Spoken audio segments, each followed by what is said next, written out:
បងលោកគ្រូអ្នកគ្រូចូលទៅក្នុងកម្មវិធីក្រមកចាបន្តមកទៀតលោកគ្រូអ្នកគ្រូអាចវាយយកពាក្យថា Gemini គឺជាកម្មវិធី AI មួយដែរនៅក្នុងការ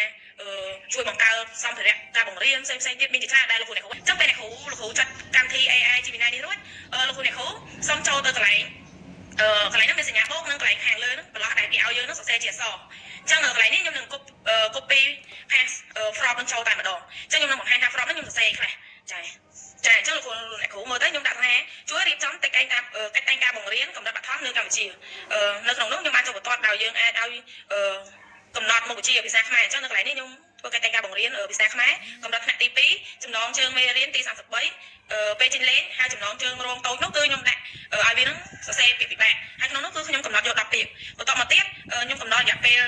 80នាទីហើយវត្ថុម្ដងមេរៀនគឺមាន3មានវិជ្ជាសម្បទាបំណិនសម្បទានិងចរិយាសម្បទាហើយសម្ភារៈឧបទេសលោកគ្រូអ្នកគ្រូដាក់ចោលអញ្ចឹងទៅវានឹងកំណត់សម្ភារៈឲ្យយើងរួចជាការស្រេចចំណែកដំណើរការបង្រៀនគឺយើងរៀនអញ្ចឹងមកលោកគ្រូអ្នកគ្រូអាចចាត់ស្តុកដើម្បីត្រួតពិនិត្យអក្សរនឹងបានពេលដែលលោកគ្រូអ្នកគ្រូត្រួតពិនិត្យហើយសូមចុចសញ្ញាព្រួយអញ្ចឹងពេលដែលចុចទៅ AI នឹងបង្កើតកិច្ចតែងការបង្រៀនឲ្យយើងដោយមានកំណត់វត្ថុបំណងមានសម្ភារៈឧបទេសនិងមានដំណើរការបង្រៀនដែលមានជា5ជំហាននៅក្នុងជំហានទាំង5នោះវាមានចែកជាកន្លងឲ្យយើងប៉ុន្តែនៅពេលដែលយើងបង្កើតហ្នឹងអត់ទាន់មានកន្លងទេពេលដែលអ្នកគ្រូលោកគ្រូបង្កើតរួចសូមចុចកន្លែងត្រី3ហ្នឹងមកហើយយកពាក្យ export to document កន្លែងហ្នឹងលោកគ្រូអ្នកគ្រូអាចទាញយកឯកសារនឹងបានពេលដែលទាញបានគឺវាបង្កើតជាកន្លងឲ្យវាជាស្រេចអញ្ចឹង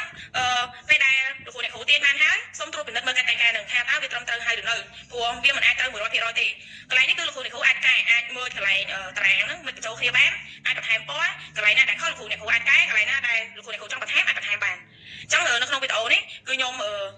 បានមើលនឹង insert ពណ៌ចូលទៅក្នុងនឹងបន្ថែមដែរអញ្ចឹងលោកគ្រូអ្នកគ្រូអាចទស្សនាទៅហើយអាចយកទៅរៀនធ្វើបានហើយចំពោះកិច្ចតែងការបង្រៀននេះផងដែរពេលដែលលោកគ្រូអ្នកគ្រូកែរួចហើយអស់លោកគ្រូអ្នកគ្រូចុច print ទៅជាការស្រេចហើយនៅខាងក្រោយនេះគឺជាអ្វីដែលខ្ញុំបានបង្កើតរួចចាសូមអរគុណ